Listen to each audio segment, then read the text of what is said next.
talking deer to your left, that's Malachi Clary, amazing person that helped make this video happen.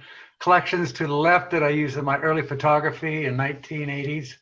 I do these little scenarios, installations, and those photographs turned into window installations in SoHo, New York, on Broome Street. And in '85, I was living there and working, as an assistant, and I worked for Metropolitan Home Magazine and photo, because my photos I thought was going to be my key to getting some exposures as an artist, but it wasn't going that well. I still like them. But I started doing these window installations on Broome Street in this store for rent that I cleared out as a job. And pretty soon I taught myself how to mechanically make things move. And I started putting my name and the phone number and getting some pretty good feedback. And pretty soon I was doing the Bloomingdale windows in 1991, had sold some work to European collector, Von Lintel Gallery's dad. And that's I do workshops. So Gerbo's sculptural animation was a sign someone made for me, where we take things apart, and hot glue 101 is what I kind of call it, using all these overlooked common objects. On the left, you'll see my my palette of mostly metal and copper and rusty and things that I dissect and bolt together. I don't weld, it's not my thing. We're moving into a couple of moving palm trees that I've been making for years, and sold those to a collector, and he pushed a button. He called it his push button vacation, the palm, because he never left the office. Other things we're moving to my archives, things I haven't unpacked. On the left, the Jackson Pollock from MoMA, that I was dating the girl that ran MoMA. This guy, little guy, you turn a crank and he stamps a postcard. So it's all mechanically low-tech, self-taught mechanisms, kinetic sculpture, if you will. And to the right, we see, a flying mailbox and more items to the right that I use, toy sketch collections. I've been addicted to too many objects. I'm overwhelmed by having so much stuff. I've got storage in 5 different states, about 6 semi-loads of finished work. And this smaller studio in Newburgh, which I love, and I haven't seen it in 7 months because I'm in Iowa taking care of my mom, is organized. I'm almost unpacked, and that's my electrical department and light bulbs and my bottom line 1980s tools. Those new tools are so noisy. Who needs all that power? Small boxes I was building behind windows. That's called Freud's Grate. Just kind of happened silly that way with the faces behind with the graters. That's a flap. That's a cardboard bird we'd make with kids' workshops. You pull a string and the globes would flap. Originally, I built the concept for the Folk Art Museum window, which I did a lot next to MoMA, quite a bit. I did about 5 windows there. Bloomingdale's, Macy's, Bergdorf's, of course, and almost came back to 30 years later to do Bergdorf's this year, but COVID had other ideas. A little classic Gumby.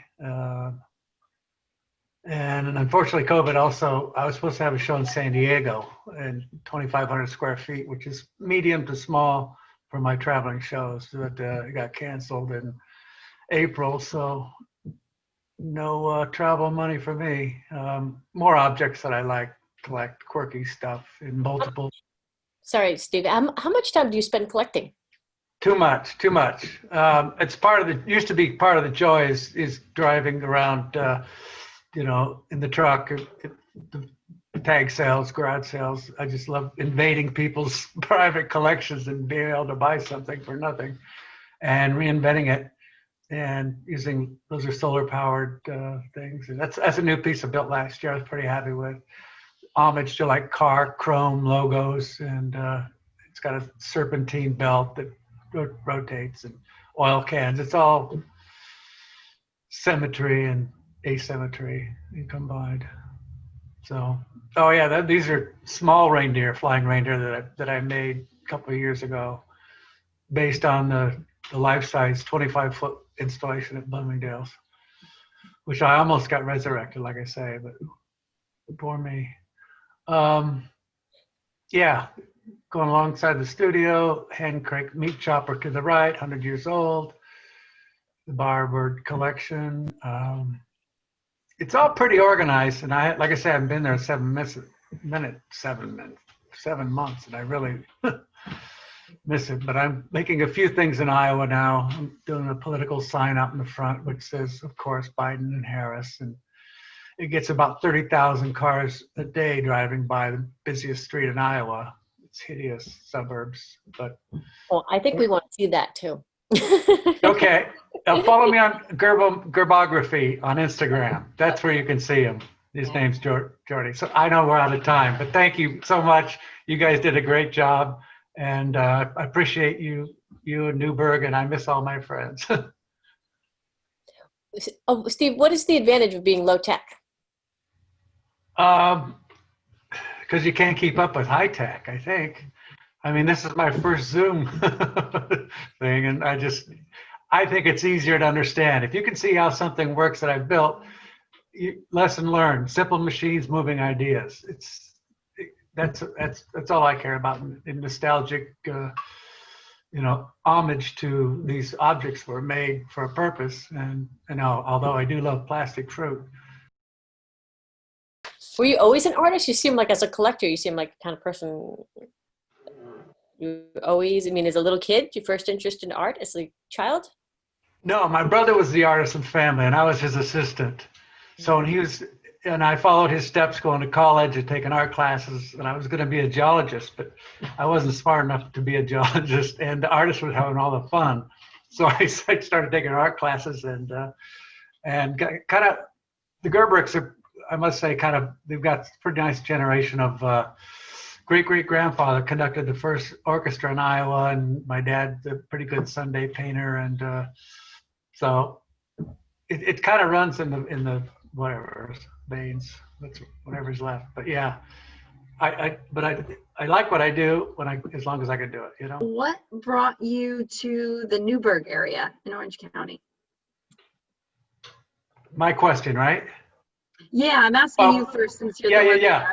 But I'd like to know from the others too. I really am not good at looking at places in China. My girl found this place at Atlas, and we looked upstate. I looked too far upstate. Newburgh has that gritty feel that I felt in Williamsburg when I first was there in 1986 or whatever. And the whole artist community is just gaining so much strength that I feel warm, and I like all the and Atlas had it so together that I was just, I got to find a way to get these 24-foot long truck loads to fit into 1,100 square foot. And I did it. And I only had 3 nervous breakdowns and 13 loads of other stuff. But yeah, Newburgh is really the last, it's really good people making good stuff. And the energy is not like any place.